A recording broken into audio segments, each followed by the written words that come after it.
Bonjour à tous. Du coup, je vais vous présenter les résultats d'une étude qui a été menée au sein du service de gastropédiatrie du CHU de Lille, portant sur les complications à court et à long terme de la gastrostomie périendoscopique selon la méthode Pusch chez l'enfant.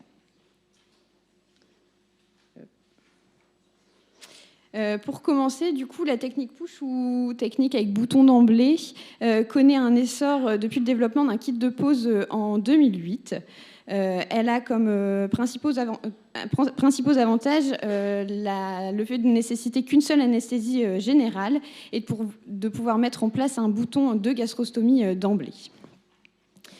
Les objectifs de notre étude étaient d'une part de décrire les complications et le devenir des enfants ayant bénéficié de la pose d'une gastrostomie selon la méthode Pusch, et d'autre part de mettre en évidence certains facteurs de risque à la survenue de complications en se concentrant notamment sur les infections péristomiales et les complications liées à la gastropexie. Pour ce faire, nous avons réalisé une étude rétrospective incluant tous les enfants de moins de 18 ans ayant bénéficié de la pose d'une gastrostomie entre janvier 2009 et décembre 2020. Toutes les gastrostomies étaient posées sous anesthésie générale selon le même protocole de mise en place. Concernant le recueil des données, nous avons recueilli bien sûr les données concernant le patient et son devenir, mais également les complications. Les complications précoces, qui étaient définies par leur survenue moins de 7 jours après la pose de la gastrostomie, et les complications tardives, définies par leur survenue plus de 7 jours après la pose. Les complications étaient considérées comme majeures si elles nécessitaient la mise en place d'une antibiothérapie par voie intraveineuse, un traitement chirurgical, une transfusion ou un décès. Au total, 679 patients ont été inclus dans l'étude, dont 34,3% de moins de 1 an. Le suivi moyen de notre population était de 2,8 ans. La gastrostomie était mise en place à visée nutritionnelle dans 97,2%. Si on s'intéresse aux pathologies des enfants, les enfants avaient le plus souvent une pathologie neurologique sous-jacente dans 43% des cas. Au total, 513 patients avaient au moins 1 an de suivi et étaient inclus dans l'analyse des complications tardives. Parmi eux, 29% décédés en raison de leur pathologie sous-jacente. Il n'y avait pas de décès lié à la pose de la gastrostomie. L'arrêt de la nutrition était possible chez 38% des enfants. Le bouton de gastrostomie était retiré chez 106 enfants et parmi eux, presque 25% présentaient une fistule gastrocutanée persistante. Si on s'intéresse aux complications précoces, presque 16% des enfants avaient au moins une complication précoce, dont 0,8% de complications majeures. La plus fréquente était la chute précoce d'une encre de gastropexie et seulement 3,5% des enfants avaient une infection péristomiale. Concernant les facteurs de risque pour les complications précoces, nous avons pu montrer que l'antécédent de prématurité et l'âge de moins de 1 an étaient des facteurs de risque quant à la survenue d'une infection péristomiale. L'âge de moins de 1 an était quant à lui plutôt un facteur protecteur à la chute précoce d'une encre de gastropexie. Concernant les complications tardives, 513 enfants étaient donc inclus dans cette analyse. Parmi eux, 78% présentaient au moins une complication tardive, dont 0,8% de complications majeures. Les complications les plus fréquentes étaient d'une part la présence d'un granulome péristomial qui survenait dans presque 57% des cas et le retrait accidentel du bouton de gastrostomie dans 32% des cas.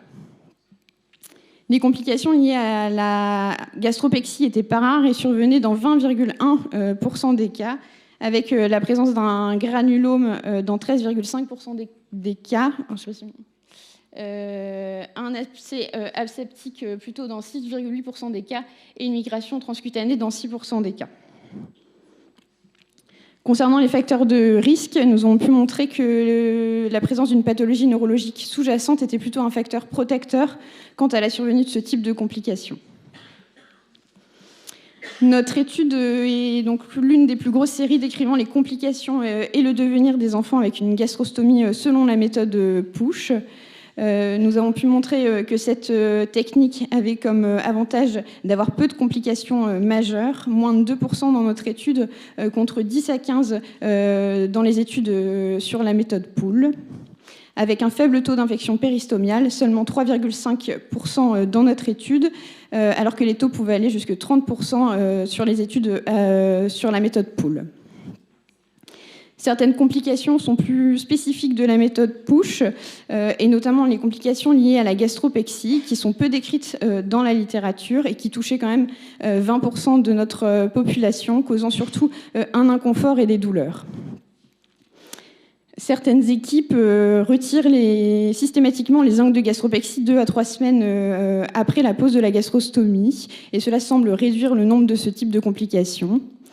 On peut donc se poser l'intérêt de retirer ces angles de gastropexie assez précocement, mais surtout du délai dans lequel cela doit être fait pour avoir une gastropexie suffisante sans avoir de risque de migration intrapéritonéale du bouton. En conclusion, en comparaison à d'autres techniques, la gastrostomie avec bouton d'emblée a l'avantage d'avoir peu de complications infectieuses. Certaines complications sont plus spécifiques à la gastropexie selon la méthode PUSH, notamment les complications liées à la gastropexie, et méritent qu'on y porte attention. Enfin, avec notre étude, nous avons pu montrer avec un effectif important que la gastrostomie, selon la méthode PUSH, était une méthode sûre avec peu de complications majeures et qu'elle paraît bien adaptée à cette population fragile chez qui les gastrostomies sont proposées.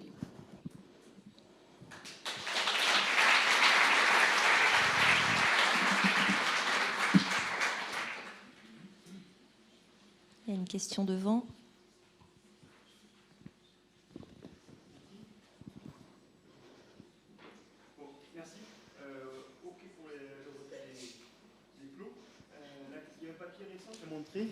D'une étude avant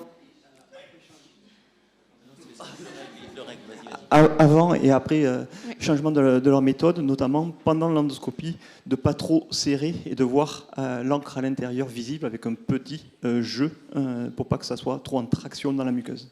Est-ce que vous avez vu ces complications-là dans votre analyse ou pas du tout ? En fait, on s'est pas vraiment intéressé en faisant le recueil à ce type de complications. C'est vraiment en faisant le recueil et en ayant les résultats qu'on s'est rendu compte qu'on en avait suffisamment, qu'on en avait beaucoup.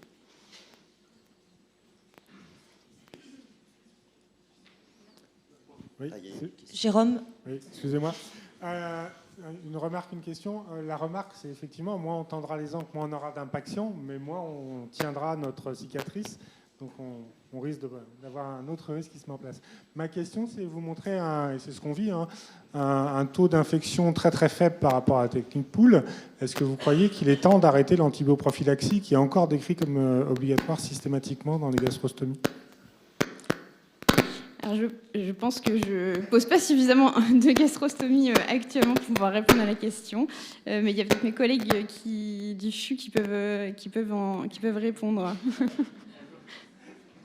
Alors, pour la question sur les antibiotiques, on a essayé de mettre en place un protocole pour essayer de montrer et de prouver que les antibiotiques étaient plus nécessaires. Et en fait, ça demande un nombre de patients qu'on n'arrivera pas à atteindre.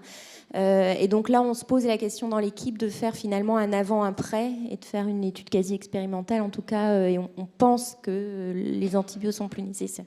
Pour répondre à la question ensuite sur la tension, sur l'encre, sur le plot de gastropexie. Alors, on n'a pas, nous, la donnée, est-ce que ça flotte ou pas. Néanmoins, dans toute l'équipe, globalement, on a tous appris avec la même personne. Et habituellement, on place notre pince à clan sous l'encre de façon à pas trop serrer le plot. Donc, on voit toujours l'encre à l'intérieur et globalement, on tend pas notre fil. Il n'y a pas d'impaction au moment de la pose, quoi. Mais on n'a pas la valeur chiffrée. Une dernière question rapide. Il faut enlever les plots. Je me demandais si vous avez regardé chez les adultes si on trouve le même taux de granulome, parce que c'est un peu le problème qu'on a pour les cathés. Et je me suis demandé si c'était similaire. Alors, j'ai pas regardé, on n'a pas regardé complètement, on n'a pas comparé aux études vraiment adultes les complications. Moi, j'avais juste une remarque. Chez les adultes, les radiologues, ils enlèvent les plots à J10. Des granulomes.